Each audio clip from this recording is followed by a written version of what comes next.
Name is Aman and जो आज आपका कोर्स इंट्रोड्यूस होने वाला है ये CUCT के लिए है। ठीक है, तो आपको पता है CUCT में अभी सब सेंट्रल यूनिवर्सिटी उसके साथ जो मेजर सेंट्रल यूनिवर्सिटी है वो मिल गया है। ठीक है, जो आपको पता है इसमें आ गया JNU आपका आ गया। ठीक है, उसके बाद BHU और आपका HCU नहीं आया है, शायद आ गया है HCU and all central university. ठीक है, तो सभी सेंट्रल यूनिवर्सिटी इसमें आ गया है, जितने भी मेजर सेंट्रल यूनिवर्सिटी थे CUCT के अंडर अभी आ गया है। ठीक है, तो हमारा इस कोर्स की टारगेट है क्या है, आपको हम क्या कराएंगे यहाँ पर टोटल जो कोर्स है उसका रिवाइज़न कराएंगे। ठीक है, आप तो पढ़ चुके होंगे, अभी बहुत टाइम कम बचा है आपके पास, तो हमारा मोटिव यही रहेगा कि पहले से लास्ट तक हम पूरा रिवीजन करवा देंगे। जितना सा प्रीवियस ईयर क्वेश्चन जितना इंपॉर्टेंट है वो करवाएंगे आपको CUCT का। अगर BHU JNU HCU DU का जो प्रीवियस ईयर क्वेश्चन है वहाँ से जो इम्पोर्टेंट होगा CUCT के लिए वो सब हम आपको यहाँ पर करवा देंगे। ठीक है, और इसके अलावा इसके लिए जो आपके लिए इम्पोर्टेंट प्रॉब्लम होगा वो थोड़ा बता देंगे, तो आपका एक कंप्लीट पैकेज यहाँ पर इंक्लूड हो जाएगा। तो हमारा मोटिव क्या होगा, जब कैसे हम पढ़ेंगे आप देख लीजिए, हम हमेशा कोई भी टॉपिक शुरू करेंगे। ठीक है, उस टॉपिक का जो मोस्ट इम्पोर्टेंट फार्मूला जितना कॉन्सेप्ट है उसको डिस्कशन कर लेंगे जल्दी से। ठीक है, वहाँ पर उस कॉन्सेप्ट से 2-4 प्रॉब्लम भी कर लेंगे। लास्ट में ऐसे करते करते हम पूरा मैकेनिक्स, पहले हम मैकेनिक्स शुरू करने जा रहे हैं। ठीक है, तो पूरा मैकेनिक्स ऐसे करते करते हम फिनिश कर लेंगे। तो 4-5 लेक्चर में आपका मैकेनिक्स ख़त्म हो गया। मैकेनिक्स जब ख़त्म हो जाएगा तब जितना सा प्रीवियस ईयर क्वेश्चन था, अब अगर टाइम मिलता है लगाते रहिएगा।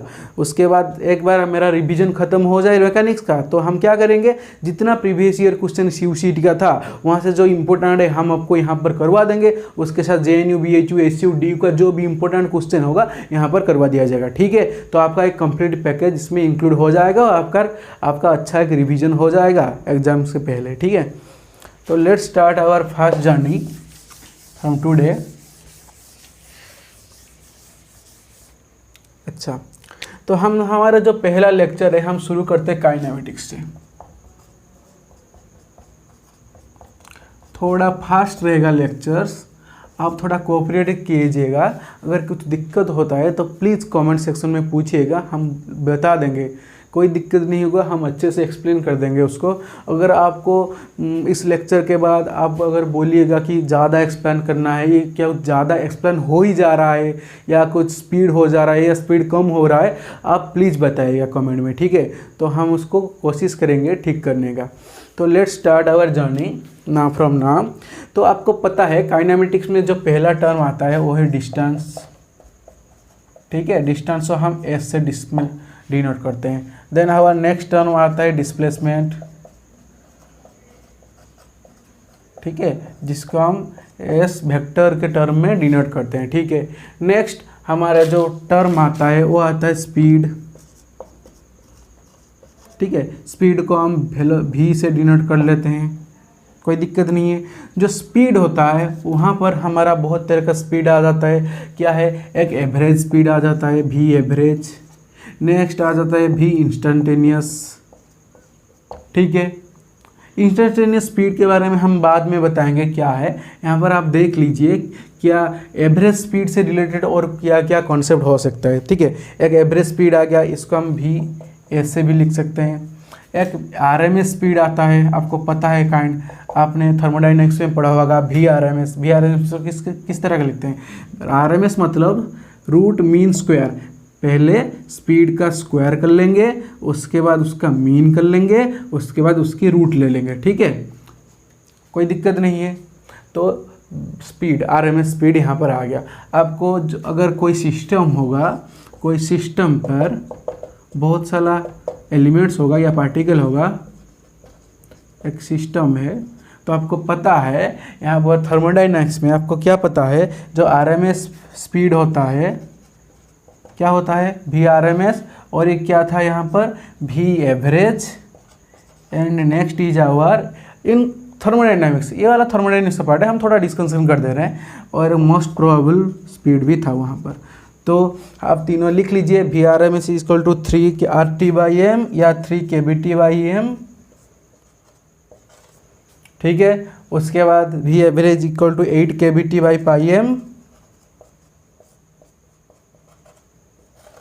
ठीक है। Next V most probable equal to 2 kBT/m,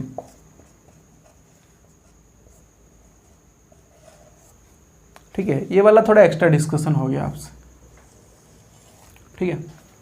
देख लीजिए, तो स्पीड जो था एक एवरेज स्पीड था, उसके बाद हमारा क्या आ गया, जो RMS स्पीड आ गया। Then is our point is velocity.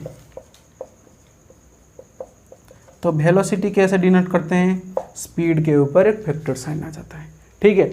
तो अगर यहाँ पर देख लीजिए एक चीज़, अगर एवरेज स्पीड को हम ऐसे डिनोट करते हैं, यहाँ पर वेलोसिटी के बाद में बात करेंगे, थोड़ा एवरेज स्पीड के बारे में और एक बार देख लेते हैं। जो वेलोसिटी भी है, जो स्पीड भी है, उसका अगर हम V RMS निकालते हैं तो इसको कैसे लिख सकते हैं, V फ्रॉम, अगर ये टाइम का फंक्शन होगा, V of t dt from t1 to t2 divided by dt का integration from t1 to t2। ये वाला एवरेज का फॉर्मूला बहुत इंपॉर्टेंट है, इसको आपको याद करना है, जो भी करना है आप देख लीजिए, ठीक है। Next is our point is velocity, then our point is average velocity. तो एवरेज वेलोसिटी क्या होता है, वेलोसिटी का एवरेज क्या होता है, जो टोटल जितना डिस्प्लेसमेंट हुआ डिवाइडेड बाय टोटल टाइम। कैसे लिख सकते हैं, total displacement bye total time. तो टोटल डिस्प्लेसमेंट क्या हुआ था, delta S divided by delta T. कोई दिक्कत नहीं होगा, देख लीजिए और एक बार। तो ये आ गया एवरेज स्पीड का, एवरेज वेलोसिटी का फॉर्मूला। उसके बाद then our next point is, जो आपको ये याद रखना है हमेशा, जो अपना एवरेज वेलोसिटी होता है, ये देख लीजिए, जो एवरेज वेलोसिटी होता है उसका मोड हमेशा लेस देन इक्वल टू हमारा स्पीड का एवरेज होता है। इसको आपको याद कर लेना है, याद कर लेना तो समझ रहे हैं। हम आपको फॉर्मूला लिखवा देंगे, जितना कंसेप्ट जरूरी होगा वो लिखवा देंगे, और एक कम्प्लीटली आपका रिवीजन हो जाएगा। डिटेल्स में हम नहीं जा रहे हैं, अगर डिटेल्स में जाने लगेंगे तो ये कोर्स खत्म होने में 2 महीना चला जाएगा, ठीक है। हमको 8-10 दिन में मैकेनिक्स को पूरा ख़त्म कर देना है, ठीक है। तो लिख लीजिए, हम इसको मिटा दे रहे हैं, ठीक है। इसके बाद हम क्या करेंगे, थोड़ा इसका मैथमेटिकल डिस्क्रिप्शन देख ही लेंगे। जो मैथमेटिकल डिस्क्रिप्शन है, आपको ऑलरेडी पता है कैसे वेलोसिटी टाइम ग्राफ आता है, कैसे स्पीड टाइम ग्राफ आता है, कैसे डिस्टेंस डिस्प्लेसमेंट टाइम ग्राफ आता है, ये सब चीज़ आपको पता है। उस चीज़ में हम नहीं जा रहे हैं, हम जो इम्पोर्टेंट है उसमें जा रहे हैं। हमको पता है जो स्पीड होता है equal to ds/dt। From here we can write that ds equal to velocity into dt, ठीक है। जब भी अगर स्पीड होता है क्या, ds/dt, तो स्पीड को हम क्या लिख सकते हैं, equal to slope of distance and time graph, ठीक है। तो v इक्वल टू ds/dt, जो स्पीड होता है इक्वल टू ds/dt, इसको क्या लिख सकते हैं, slope of distance and time graph. तो लेट्स डिस्टेंस और टाइम ग्राफ यहाँ पर बनाते हैं। ये हमारा डिस्टेंस हो गया, ये हमारा टाइम। आपको एक बात यहाँ पर नज़र रखना है, हमेशा जो डिस्टेंस टाइम ग्राफ आता है हमेशा इंक्रीजिंग ऑर्डर में आता है। इसका मतलब क्या है, अगर हम कोई टाइम t0 ले लेंगे, इसी ग्राफ में t0 ले लेंगे, ये वाला पॉइंट को हम t0 ले रहे हैं, ठीक है। इस पर आप क्या दिखेंगे, जब भी टाइम, ठीक है, जब भी टाइम लेस देन t0, मतलब इधर होगा, तो क्या होगा, ग्राफ का नेचर क्या होगा, ग्राफ क्या होगा, डिक्रीजिंग नेचर में होगा। जो ग्राफ होगा decreasing nature, graph decreasing nature में मतलब क्या होगा, जो स्पीड है वो डिक्रीज करने लगेगा। इस तरह स्पीड को डिक्रीज करना चाहिए। और जब भी t ग्रेटर देन t0 होगा, किसी भी पॉइंट ले लीजिए, टी नोट कोई भी पॉइंट हो सकता है, यही सिर्फ पॉइंट नहीं हो सकता, टी नोट ए भी पॉइंट हो सकता है, ये भी पॉइंट हो सकता है, ए भी पॉइंट हो सकता है, कोई भी पॉइंट हो सकता है, पर हम कोई भी एक जनरल पॉइंट दिखा दिए हैं यहाँ पर, ठीक है। जब भी time greater than T note होगा वहाँ पर क्या होगा, जो ग्राफ होगा इंक्रीजिंग नेचर में होगा। स्पीड क्या होगा, ग्राफ इंक्रीजिंग नेचर में, मतलब जो स्पीड होगा इंक्रीजिंग नेचर में होगा। ये हो गया हमारा डिस्टेंस और टाइम का ग्राफ, ठीक है, देख लीजिए। पर अगर हम बोलते हैं यहाँ पर, अगर हम बोलते हैं प्लीज चेक इट, ये डिस्टेंस और टाइम का आपको एक ऑप्शन दे दिया जाएगा और का आपको हम बोलेंगे ये वाला डिस्टेंस और टाइम का ग्राफ होगा कि नहीं, तो आप क्या करेंगे, एक जनरल पॉइंट टी नोट ले लेंगे। लेट्स हम इस पॉइंट को टी नोट ले लेते हैं, ये वाला पॉइंट को, ठीक है। अगर ये वाला पॉइंट टी नोट ले लिए तो टी नोट से पहले ग्राफ क्या हो रहा है, थोड़ा देख लीजिए। टी नोट से पहले ग्राफ तो डिक्रीज कर रहा है, टी नोट पहले ग्राफ डिक्रीज कर रहा है, पर टी नोट के बाद क्या हो रहा है, ग्राफ फिर से डिक्रीज करने लग रहा है। तो इसका मतलब हमारा मोटिव क्या था, टी नोट से पहले ग्राफ डिक्रीज करना चाहिए, टी नोट के बाद ग्राफ इंक्रीज करना चाहिए, पर यहाँ पर तो वो रिजल्ट सेटिस्फाई नहीं हो रहा है, ठीक है। तो ये वाला जो ग्राफ है it does not belongs to distance and time graph. तो यहाँ पर थोड़ा लिख लेंगे, it does not belongs to speed sorry distance time graph. तो ये वाला डिस्टेंस टाइम ग्राफ नहीं हो सकता। आपको पता चल गया डिस्टेंस टाइम ग्राफ का मैनर क्या होता है, ठीक है। देन आपका पता है डिस्प्लेसमेंट टाइप ग्राफ भी वैसे होगा। हम आपको जितना जनरल चीज़ हो सकता है वो दिखाएंगे, जिस चीज़ आपको पता है अच्छे से वो चीज़ को हम नहीं जाएंगे क्योंकि बहुत टाइम लग जाएगा बनना। अब देख लीजिए थोड़ा और स्क्रीनशॉट ले लीजिएगा, अगर कोई दिक्कत है तो please ask in comment please, ठीक है। तो नेक्स्ट हमारा पॉइंट आएगा एक्सेलरेशन।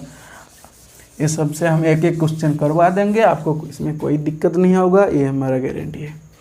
तो नेक्स्ट हमारा आ गया एक्सेलरेशन, ठीक है। जो एक्सेलरेशन होता है ये भी क्या होता है, बहुत सारे का एक्सेलरेशन ए से डिनोट कर लेते हैं हम। तो एवरेज एक्सेलरेशन क्या होता है, एवरेज एक्सेलरेशन मतलब एक्सेलरेशन का एवरेज इक्वल टू हम क्या लिख सकते हैं, टोटल जो वेलोसिटी जो चेंज हुआ क्या लिख सकते हैं, change in velocity divided by time.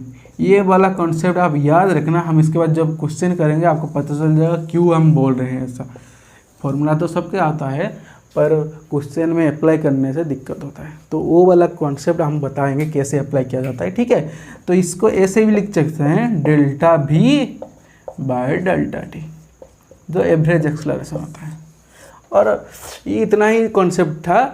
अगर आप इंस्टेंटेनियस एक्सेलरेशन हमको पता है ऐसे लिख सकते हैं, इंस्टेंटेनियस एक्सेलरेशन, इंस्टेंटेनियस एक्सेलरेशन क्या पता है, d v by d t. ये सब चीज़ आपको ऑलरेडी पता है, इसलिए हम डिटेल्स में नहीं जा रहे हैं। हमारा मेन फोकस होगा कैसे प्रॉब्लम में हम इसको यूज करते हैं। चलते हैं एक प्रॉब्लम करने के लिए जल्दी से, क्योंकि हमारे पास टाइम बहुत कम है, हमको बहुत सारा सिलेबस कवर करना है, ठीक है। जो प्रॉब्लम है लिख लेते हैं एक प्रॉब्लम। ये वाला क्वेश्चन थोड़ा ट्रिकी होगा, ट्रिकी नहीं होगा, थोड़ा आपको मजा आएगा करने में। देख लीजिए क्वेश्चन क्या है, a particle of mass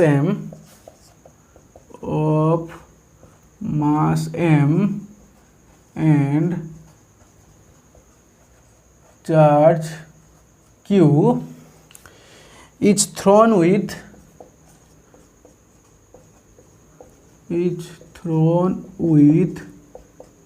velocity v naught, is thrown with velocity v naught perpendicular to a magnetic field, perpendicular to a magnetic field B। क्या बोल रहा है, कैलकुलेट एवरेज स्पीड, ठीक है, calculate average speed, then average velocity का mod, ठीक है। इतना कैलकुलेट करने के लिए वो बोल रहा है। तो चलिए करते हैं। जो ऑप्शन आई है हमारा क्या था, एवरेज स्पीड कैलकुलेट करने के लिए। देखिए एवरेज स्पीड कब आएगा, हमको पता है कोई भी चीज़ का एवरेज कब आता है, जब कोई एक इंटरवल में चीज़ों का डिफरेंस होता होता जाता है। कोई मतलब कोई 1 सेकंड में लेट्स वेलोसिटी 1 था, 2 सेकंड में वेलोसिटी 5 था, 3 सेकंड में वेलोसिटी 10 था, तो हम तीनों को मिला देंगे, डिवाइड बाय टोटल टाइम कर देंगे, उसके बाद क्या जाएगा हमारा एवरेज आ जाएगा। हमारा एवरेज का वैल्यू यही था ना, average equal to average velocity क्या था,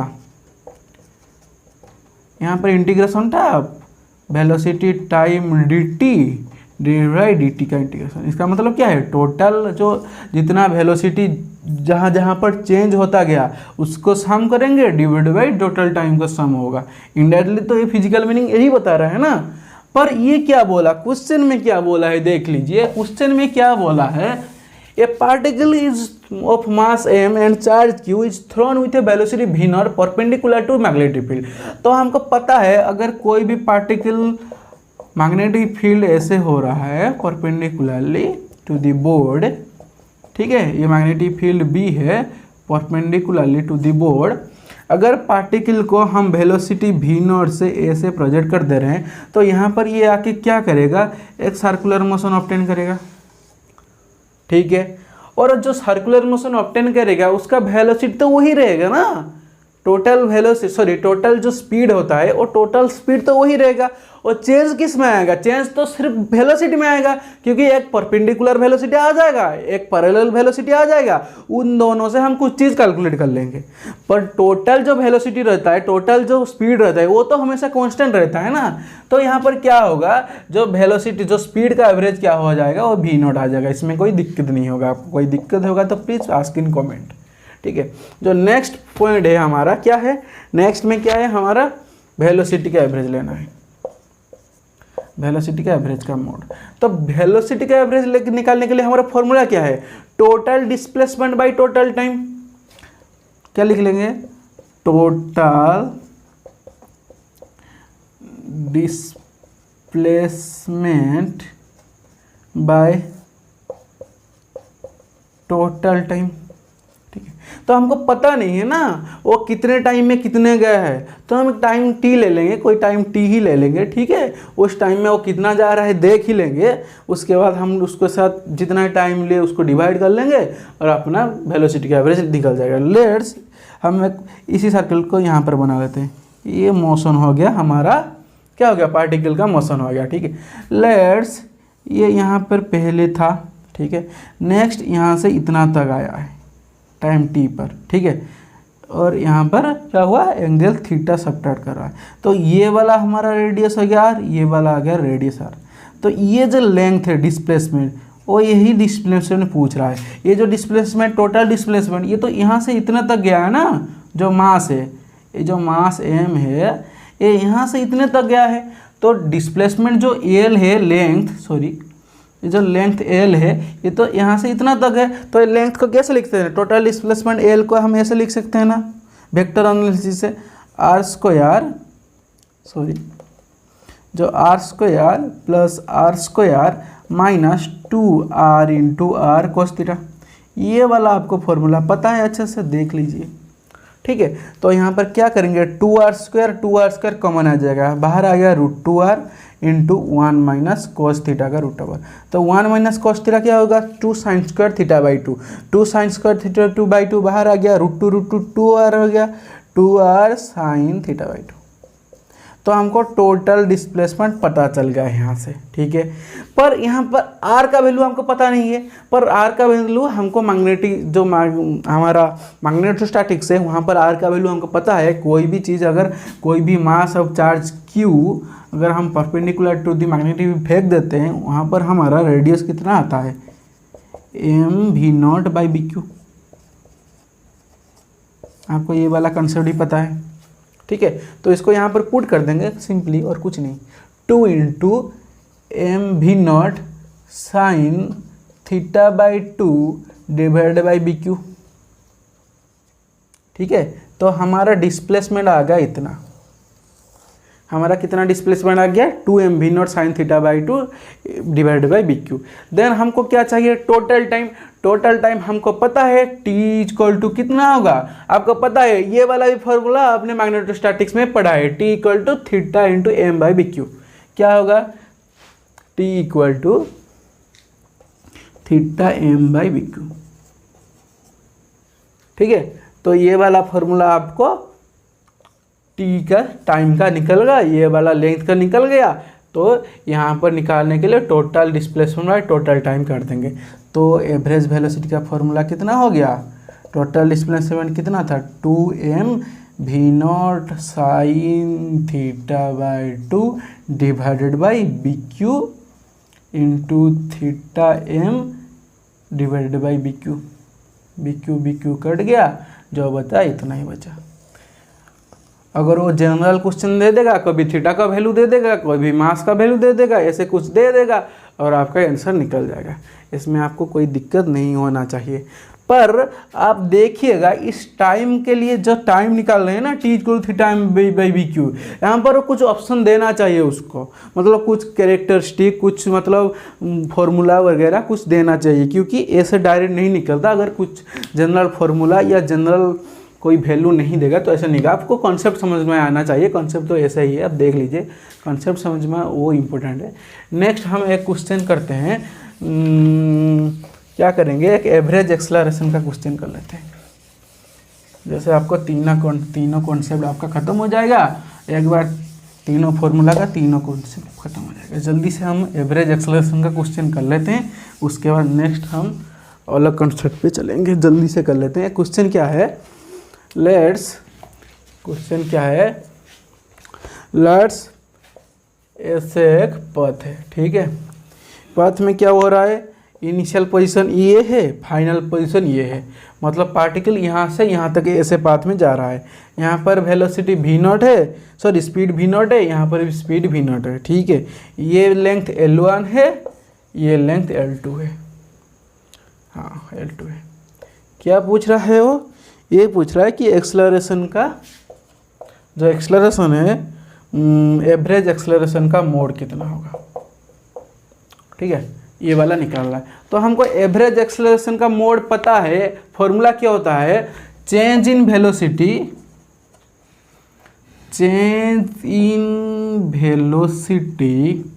का मोड डिवाइडेड बाई टाइम। तो चेंज इन वेलोसिटी कितना होगा, मतलब v final minus v initial का मोड डिवाइडेड बाई टाइम। देख लीजिए, तो v final by v initial. v final मतलब क्या है, v नॉट, यहाँ पर जो वेलोसिटी इस पॉइंट पर वेलोसिटी इस डायरेक्शन में होगा। अगर हम x और y ऐसे ले लिए, ठीक है, तो ऊपर डायरेक्शन में होगा, तो v not J cap, v not J cap, ठीक है। उसके बाद जो v इनिशियल कितना होगा, v नॉट आई कैप, तो इस डायरेक्शन में जा रहा है ना, तो v इनिशियल क्या होगा, minus v not I cap का मोड डिवाइडेड बाई टाइम, ठीक है। तो इसका मोड कितना होगा, √2 v not divided by time. तो इसके बाद हमको टाइम चाहिए।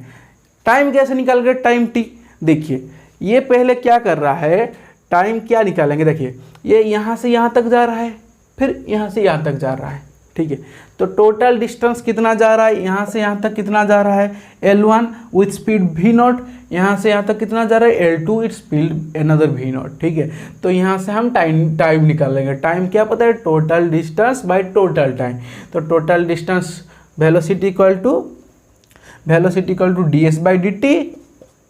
ds by dt equal to distance पर टाइम। यहाँ से हम क्या करेंगे, टाइम निकाल लेंगे और यहाँ पर पुट कर देंगे। इस क्वेश्चन को करने के आपका यही मतलब है कि आपको ये वाला कॉन्सेप्ट लगाना आना चाहिए, v फाइनल वो इनिशियल। टाइम तो आप कैसे ही निकाल लेंगे, ठीक है। तो टाइम निकाल ही देते हैं आपके लिए, हम टाइम निकाल के आपको बता ही देते हैं यहाँ से। तो यहाँ पर टाइम कितना होगा, v equal to s by t, ठीक है। यहाँ पर टाइम कितना होगा, यहाँ से इतना तक जाने के लिए कितना होगा, L1 by t equal to v naught. तो टाइम कितना हुआ, L1 बाई v नॉट यहाँ से यहाँ तक जाने के लिए टाइम कितना होगा, t equal to T1 T2 equal to कितना होगा L2/V0। तो टोटल टाइम कितना हुआ T1 प्लस T2 कितना हुआ L1 plus L2 divide by V0। और इसको यहाँ पर पुट करना है, पुट कर दीजिए सिंपली, क्या होगा √2V0² divide by L1 plus L2। देख लीजिए, कोई दिक्कत होगा तो प्लीज़ आस्क इन कमेंट, ठीक है। कोई दिक्कत होगा तो आप कमेंट में सिंपली पूछ सकते हैं, इसमें कोई दिक्कत नहीं है। तो नेक्स्ट और एक क्वेश्चन कर लेते हैं जल्दी से, तो हमारा ये वाला कोटा ख़त्म होगा। जल्दी से करते हैं, टाइम नहीं है हमारे पास, जल्दी करते हैं। तो क्वेश्चन क्या बोल रहा है, एक इंस्टेंटेनियस वेलोसिटी दिया है, इंस्टेंटेनियस वेलोसिटी कितना दिया है I कैप प्लस √T_J, ठीक है। इंस्टेंटेनियस वेलोसिटी दे दिया है, तो क्या पूछ रहा है, calculate distance and displacement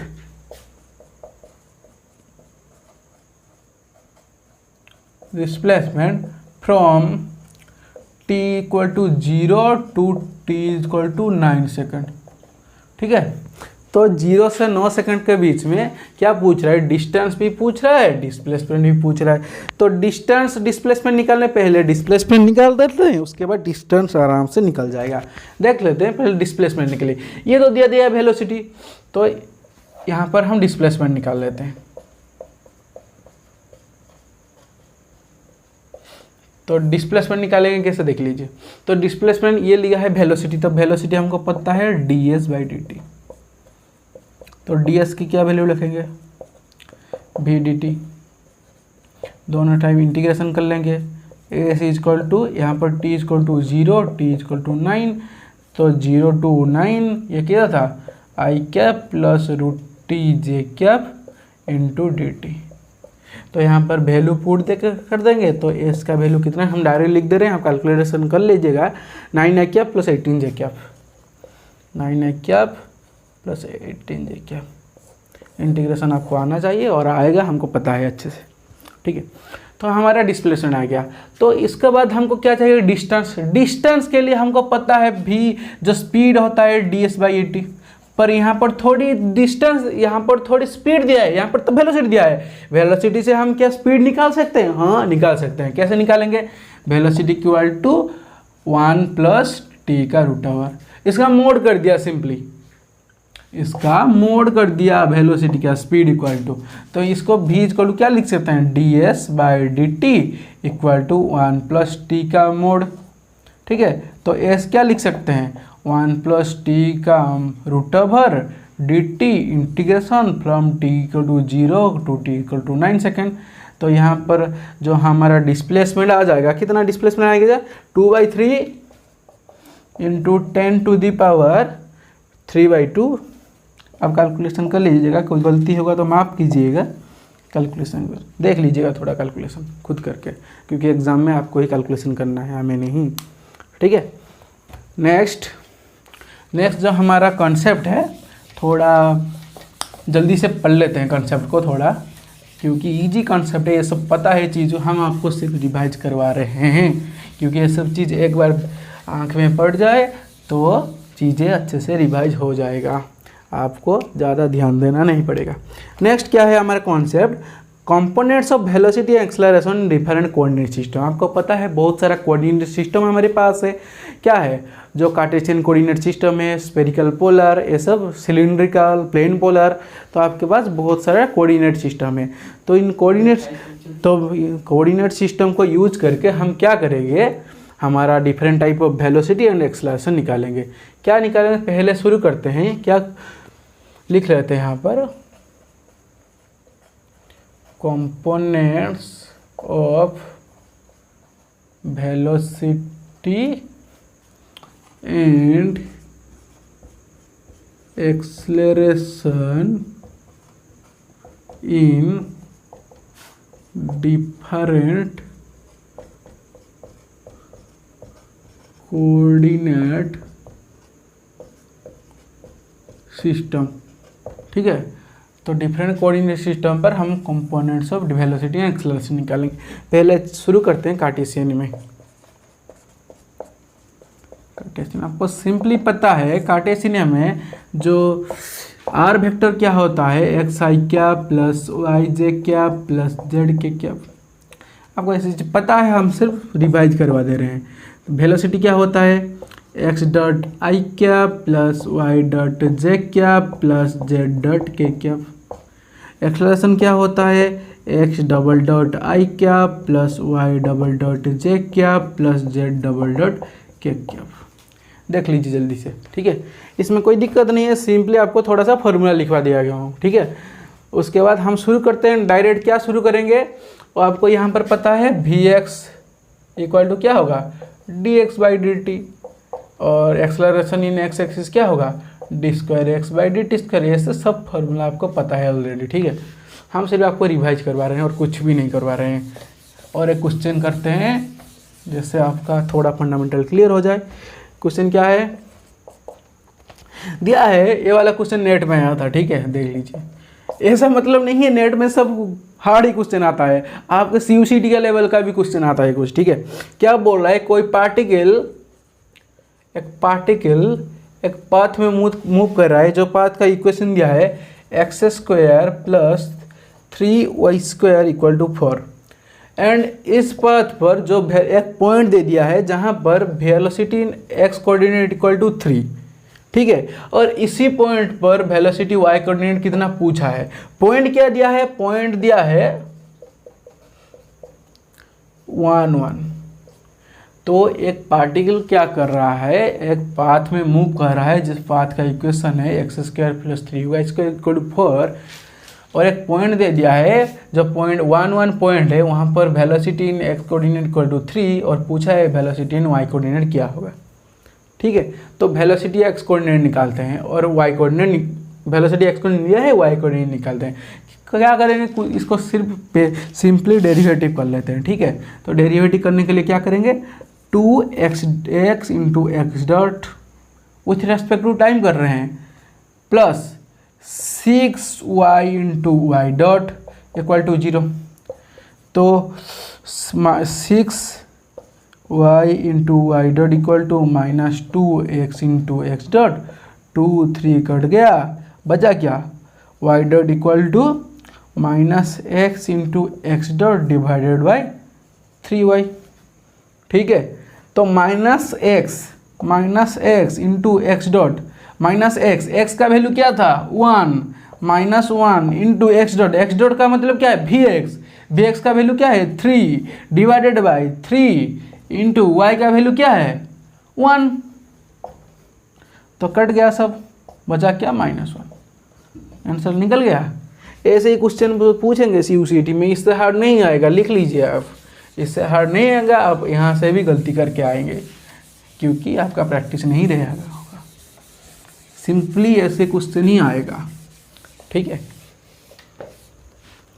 next is your question, आज our question is next plane polar coordinate. Polar coordinate system, ठीक है। जो प्लेन पोलर कोऑर्डिनेट सिस्टम, हम इसमें क्या करेंगे, velocity and acceleration in plane polar coordinate system निकालेंगे। जब velocity and acceleration in plane polar coordinate system निकालने के लिए क्या करेंगे, पहले ग्राफ बना लेंगे। ये ग्राफ नहीं चाहिए आपको, फिर भी थोड़ा बता दे रहा हूँ। लेट्स पार्टिकल यहाँ पर था जो from the angle theta from the origin, ठीक है, from theta from the origin which is angle theta from the origin. ये डिस्टेंस कितना हो गया r।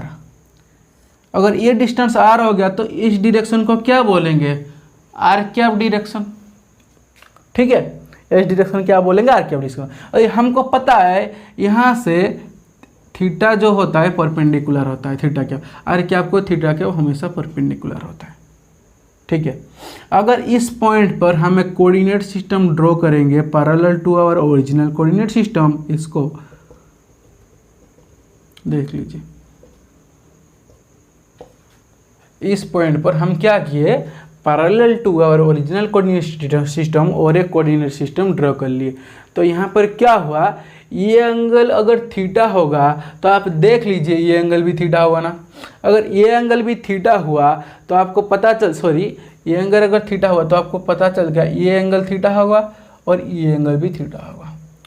तो यहाँ पर से हम निकाल लेंगे, क्या निकाल लेंगे, जो वैल्यू आएगा आर कैप का वैल्यू देख लीजिए, आर कैप का वैल्यू आएगा कोस theta i cap plus sine theta j cap, cos theta i cap plus sine theta j cap.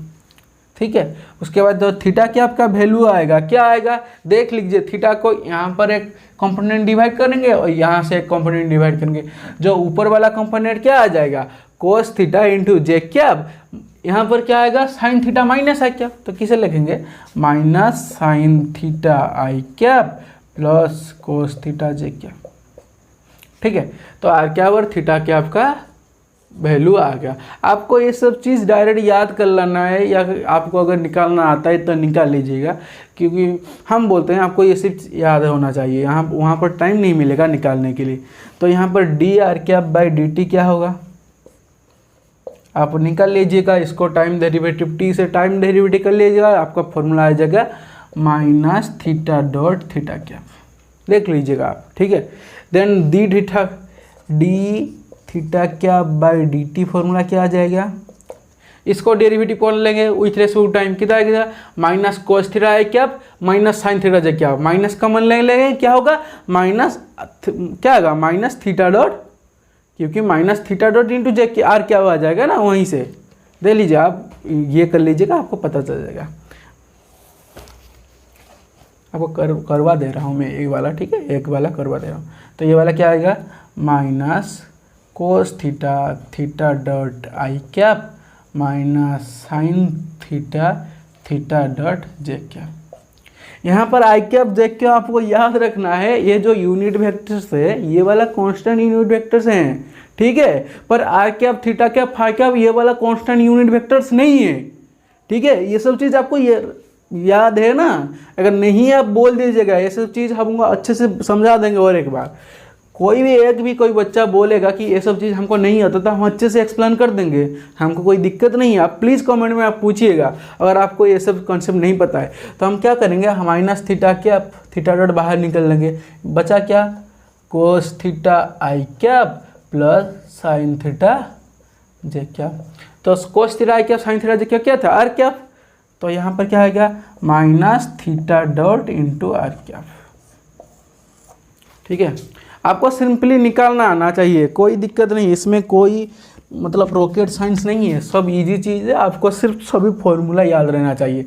Next is our जो फॉर्मूला है, देखते हैं यहाँ पर क्या आ गया, हमारा एक्सलरेशन जो आर वेक्टर और थीटा क्या वेक्टर आ गया। यहाँ पर वेलोसिटी वेक्टर क्या आता है, वेलोसिटी वेक्टर इन पे जो प्लेन पोलर कोऑर्डिनेट सिस्टम यहाँ क्या आता है, r dot r cap plus r theta dot theta cap. ठीक है, r theta dot theta cap. ठीक है, जो एक्सलरेशन आता है तो यहाँ से क्या लिख सकते हैं, वेलोसिटी ऑफ रेडियल कोऑर्डिनेट क्या होगा, R dot, and velocity of spherical coordinate तो थीटा कोऑर्डिनेट क्या होगा, आर थीटा डॉट। ठीक है, तो इन दोनों आ गया हमारा वेलोसिटी का। देन ये वाला रेडियल कोऑर्डिनेट हो गया, ये वाला आपका टेंजेंशियल कोऑर्डिनेट हो गया, टेंजेंशियल वेलोसिटी। उसी तरह का हम एक्सलरेशन यहाँ पर लिख सकते हैं।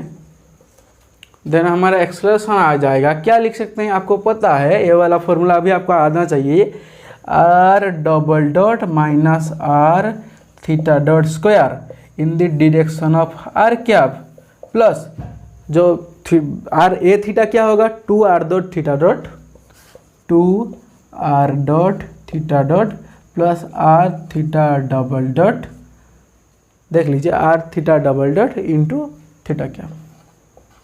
ठीक है, तो यहाँ से हमारा क्या निकल गया, जो ये वाला हो गया हमारा रेडियल कोऑर्डिनेट, ये वाला हो गया हमारा tangential coordinate.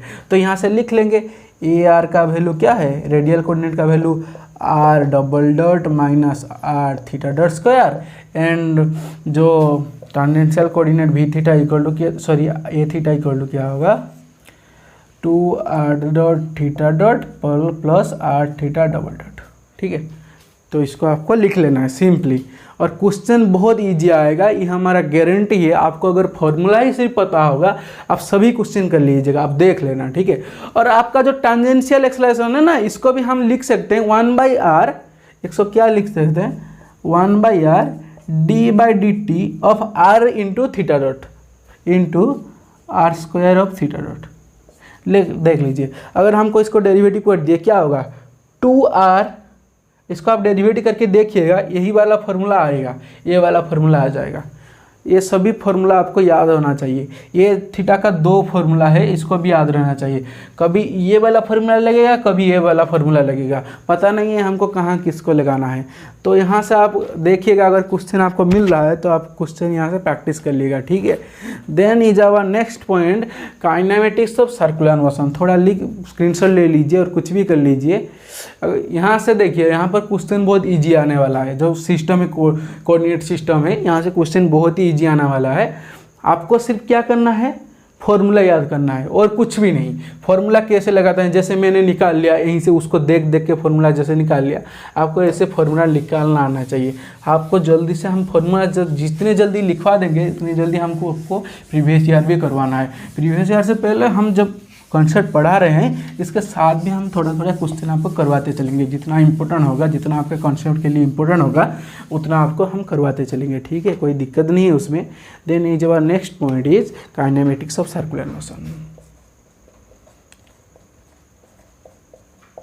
Kinematics of circular motion. ठीक है, जो काइनेमेटिक्स ऑफ सर्कुलर मोशन जो है, यहाँ पर हम देखने से पहले थोड़ा 1 सेकेंड मैं पानी पी लेता हूँ। 1 सेकेंड।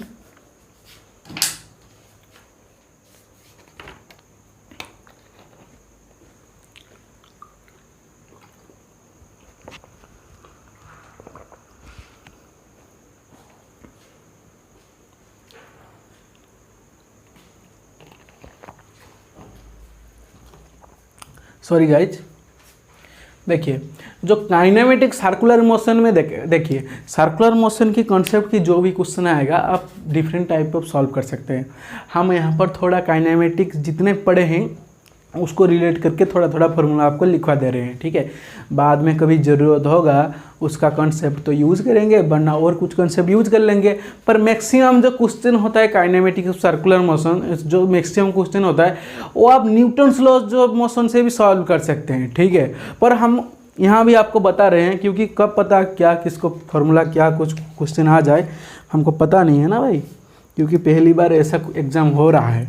हमको प्रिपरेशन भी थोड़ा स्टैंडर्ड करना चाहिए, CU/CT के लेवल का नहीं, उसे थोड़ा ज़्यादा करना चाहिए। हम एग्ज़ाम भी हम जब क्वेश्चन यहाँ पर करवा रहे हैं आपको थोड़ा देखिएगा, थोड़ा सा ज़्यादा वो अपर लेवल का हम क्वेश्चन करवा रहे हैं, क्योंकि अभी पता नहीं है किस तरह का क्वेश्चन आएगा। सब चीज़ मर्ज हो गया है, क्योंकि आपको पता है JNU जो BHU SU उनका क्वेश्चन का लेवल थोड़ा स्टैंडर्ड रहता है। क्या किससे, CU/CT से। तो अभी हमको पता नहीं है CU/CT का कैसे क्वेश्चन आने वाला है, पर ये पता है बेसिक से ही आएगा, उससे ज़्यादा हार्ड नहीं आएगा।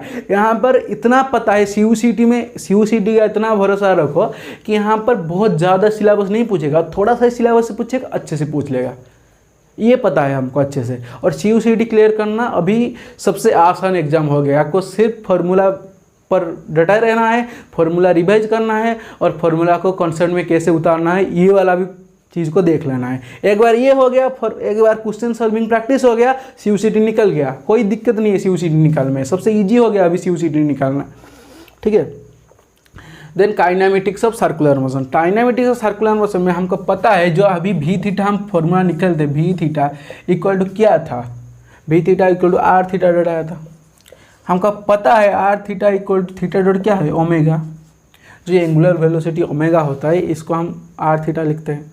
उसके बाद हमको पता ये वाला कॉन्सेप्ट आ गया जो सर्कुलर मोशन का कॉन्सेप्ट। ठीक है, यहाँ पर पार्टिकल मूव कर रहा है इन सर्कुलर मोशन।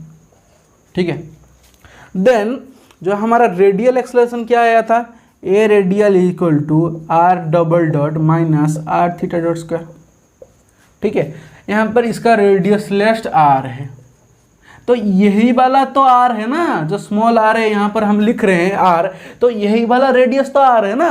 जब पार्टिकल सर्कुलर मोशन में मूव कर रहा है तो रेडियस उसका तो फिक्स रहेगा हमेशा। एक बार रेडियस फिक्स हो गया तो उसका डेरिवेटिव कितना होगा, 0 हो गया। तो बचा क्या, minus r theta dot square, मतलब थीटा का क्या पता है, ओमेगा। सो थीटा डॉट क्या है, पता है किसा, ओमेगा। तो minus omega square into r. आपको ये वाला कॉन्सेप्ट हमेशा पता रहता है, a r equal to minus omega square into r. आपको सिर्फ फार्मूला देखना है और कोई दिक्कत नहीं होगा। और यहाँ पर ए थीटा जो होता है इसको भी हम लिख सकते हैं d v by d theta, d v by d theta. ये क्या है, tangential acceleration in the case of circular kinematics. देख लीजिए सर्कुलर मैट्रिक्स में क्या क्या होता है, कैसे नहीं होता। तो हमारा रेडियल एक्सेलरेशन आ गया और टेंजेंशियल एक्सेलरेशन आ गया। यहाँ से टोटल एक्सेलरेशन क्या लिख सकते हैं, ए रेडियल का स्क्वायर प्लस ए टेंजेंशियल का स्क्वायर थीटा का स्क्वायर का रूट ओवर। देख लीजिए जल्दी से और स्क्रीनशॉट ले लीजिए। Then is our next concept is एक कर्व के बारे में थोड़ा पढ़ लेते हैं, क्योंकि पता नहीं है अभी कर्व आपका CUCT में प्रीवियस ईयर कर्व का क्वेश्चन एक आ गया था। थोड़ा रेडियस ऑफ कर्वेचर के लिए थोड़ा पढ़ लेते हैं, क्योंकि वो वाला क्वेश्चन अगर हम करवा देंगे कोई दिक्कत नहीं है। एक बार हम जल्दी से मैकेनिक्स ख़त्म कर लेते हैं, मैकेनिक्स का कॉन्सेप्ट। उसके बाद हम क्या करेंगे, पूरा आपको क्या करवा देंगे, पूरा जितना भी प्रीवियस ईयर क्वेश्चन आया था इंपॉर्टेंट जो भी क्वेश्चन था और सभी क्वेश्चन आपको करवा दिया जाएगा। उसमें आपको कोई दिक्कत नहीं। एक बार हम शुरू करें तो इसको फिनिश करेंगे। आपको सिर्फ हमारे ऊपर भरोसा रखना है और कोई दिक्कत नहीं उसमें, ठीक है। नेक्स्ट हमारा कॉन्सेप्ट है radius of curvature, radius of curvature, ठीक है। जो रेडियस ऑफ कर्वेचर कैसे निकालता है, देखिए एक बार देख लीजिए।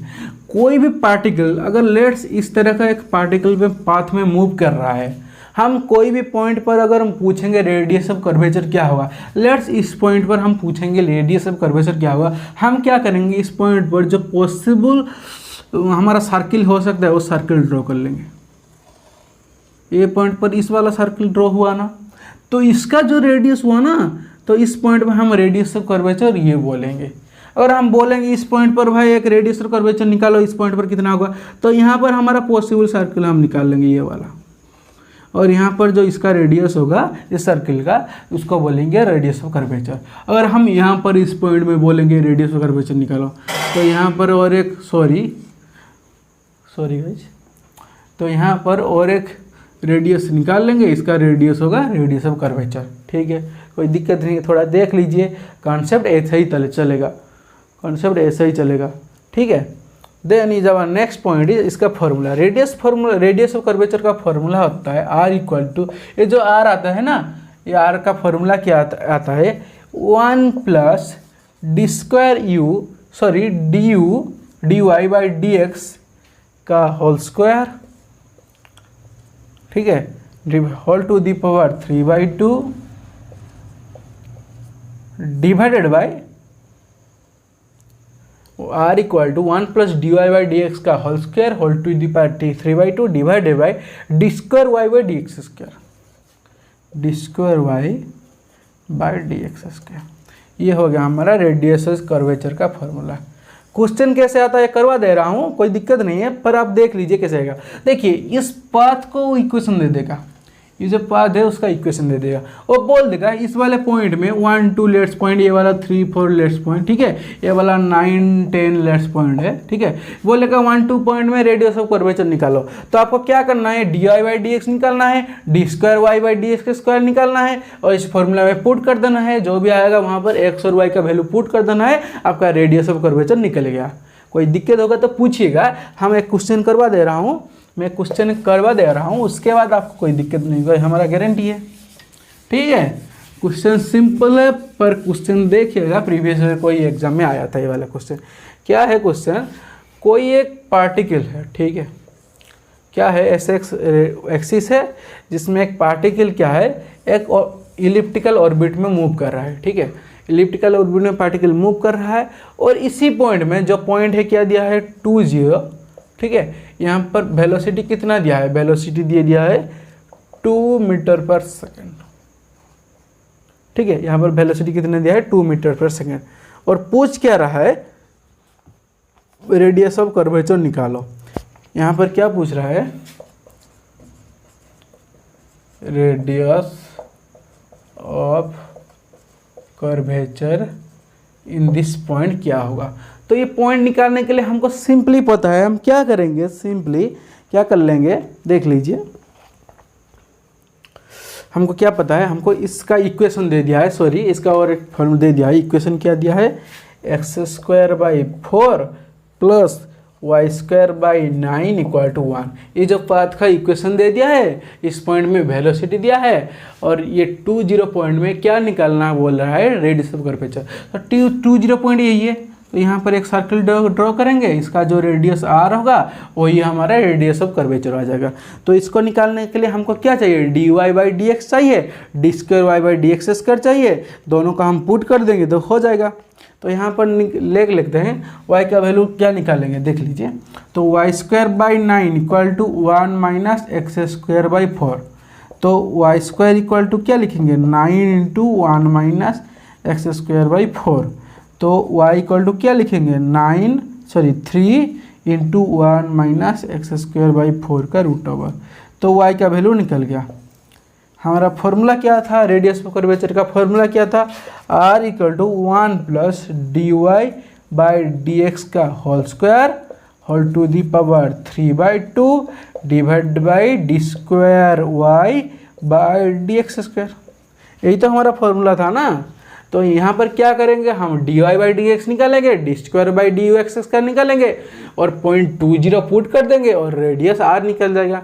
तो dy/dx निकालेंगे। आपको ये वाला होमवर्क दे रहा हूँ, आपको क्या करना है, पहले dy/dx निकालना है, उस यहाँ पर पुट कर देना है, d²y/dx² निकलना है, कितना आएगा वो यहाँ पर पुट कर देना है, और जो भी x और y का टर्म आएगा वहाँ पर क्या पुट करना है, x = 2 y = 0 पुट कर देना है, और रेडियस ऑफ कर्वेचर का वैल्यू निकालना है।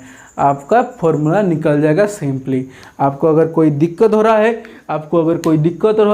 तो आप हमको पूछिएगा, ठीक है। एक सेकेंड, उसके बाद हम क्या पढ़ेंगे, next is our point is, अभी तक हमारा ख़त्म हो गया क्या, अभी तक हमने काइनेमेटिक्स के बारे में पढ़ लिया, सर्कुलर मोशन के बारे में पढ़ लिया, और हमारा अभी चल रहा है जो कोऑर्डिनेट सिस्टम में वेलोसिटी एक्सेलरेशन।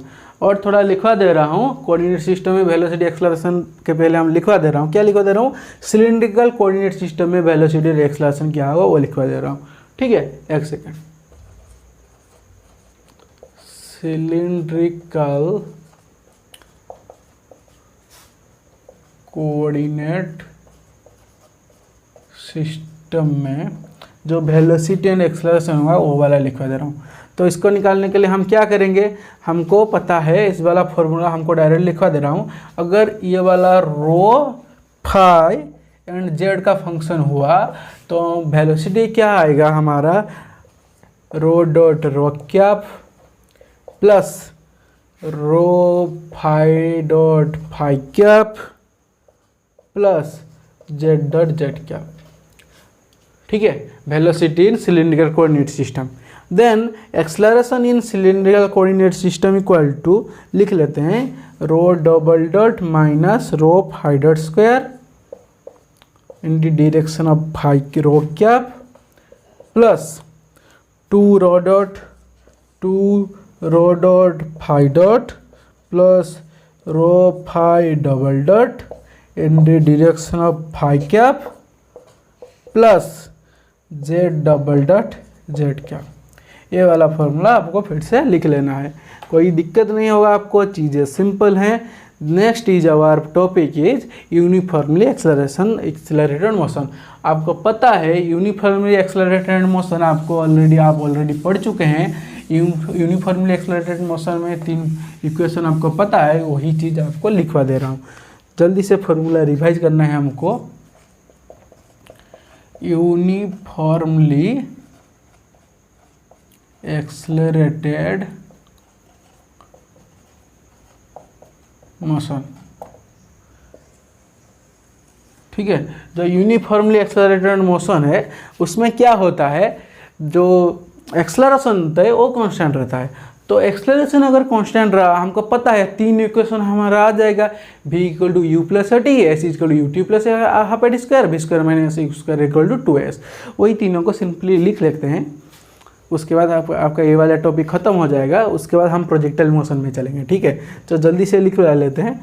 तो फॉर्मूला का अगर एक्सलरेशन इक्वल टू कॉन्स्टेंट, अगर एक्सलरेशन कांस्टेंट हो गया, क्या होगा, हमारा तीन इक्वेशन है, एक्स भी कांस्टेंट होगा, ए वाई भी कांस्टेंट होगा एंड ए जेड भी कांस्टेंट होगा, ठीक है। अगर ये तीनों कांस्टेंट हुआ तो सबके लिए फॉर्मूला, या अगर एक्सलरेशन कांस्टेंट है, हमको फॉर्मूला पता है क्या, v equal to u plus a t का इक्वेशन आएगा, s equal to u t plus half a t square, ये वाला इक्वेशन आ जाएगा, और v square minus u square equal to 2as और इक्वेशन आ जाएगा, ठीक है। और तीनों इक्वेशन आ गया, acceleration a constant equal to, तो इससे मतलब क्या है, अगर एक्सलरेशन इन एक्स एक्सिस अगर कांस्टेंट हो गया तो इसको क्या लिख सकते हैं मॉडिफाई करके, v x equal to u x plus a x into t, ऐसे ही s x equal to u x t plus half x into t square, उस तरह v x square minus u x square equal to 2ax into s x, ठीक है।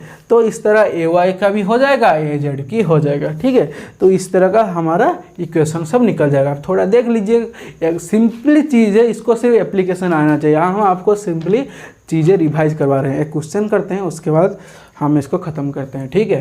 एक question कर लेते हैं जल्दी से, अच्छा जल्दी से कर लेते हैं हम क्वेश्चन एक, then we will do our next lecture. हम प्रोजेक्टाइल मोशन में, हमारा नेक्स्ट लेक्चर में हमारा प्रोजेक्टाइल मोशन चलेगा, ठीक है।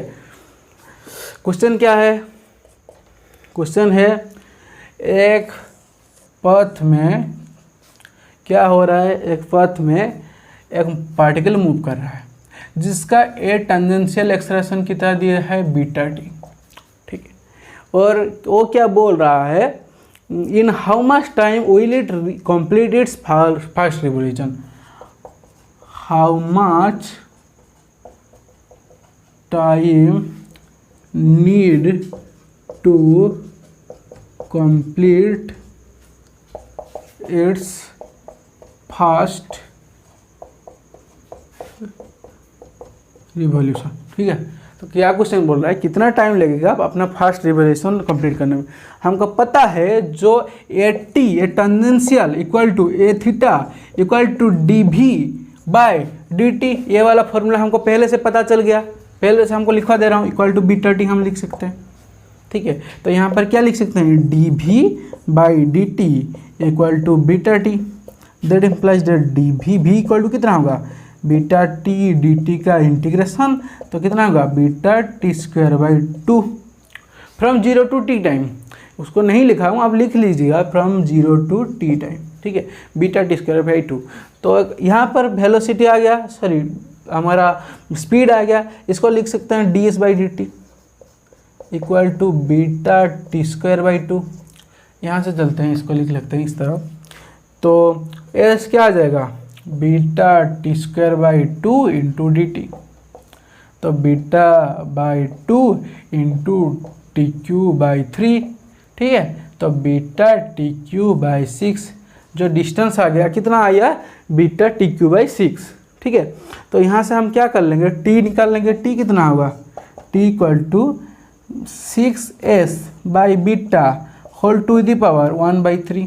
पर डिस्टेंस वो कितना जाएगा, अगर डिस्टेंस एक फुल रिवोल्यूशन करना है उसको, तो डिस्टेंस कितना गया, 2 पाई आर डिस्टेंस, ये रेडियस अगर आर दिया है तो डिस्टेंस कितना गया, 2 पाई आर डिस्टेंस। तो डिस्टेंस को वैल्यू क्या लिखेंगे, 6 into 2 pi r divided by beta whole to the power 1/3। ये वाला हो गया, ये वाला 12 हो जाएगा। देख लीजिए, अगर कोई दिक्कत होगा आप हमको पूछिएगा। नेक्स्ट कॉन्सेप्ट इज आवर क्या होगा, इस पर हम क्या पढ़ेंगे, नेक्स्ट हम प्रोजेक्टाइल मोशन में बारे में पढ़ेंगे। जल्दी से हम और एक लेक्चर में प्रोजेक्टाइल मोशन और कुछ कॉन्सेप्ट ख़त्म कर लेंगे, उसके बाद हम न्यूटन स्लो मोशन आगे आगे चलता रहेगा। हमारा मेन कॉन्सेप्ट है आपको जल्दी से ये सब चीज़ रिवाइज करने का, ठीक है। अगर कोई भी दिक्कत हो रहा है तो please ask me in comment. अगर आपको मेरा पढ़ाना स्पीड लग रहा है, आपको कुछ पॉइंट आता नहीं है तो प्लीज़ पूछिएगा, हम ज़रूर बताएंगे। बताने की 100% कोशिश करेंगे। हमको यही चाहिए कि आपका जैसे ही सबका CUCT क्लियर होना चाहिए इस बार, ठीक है। And thank you, bye bye.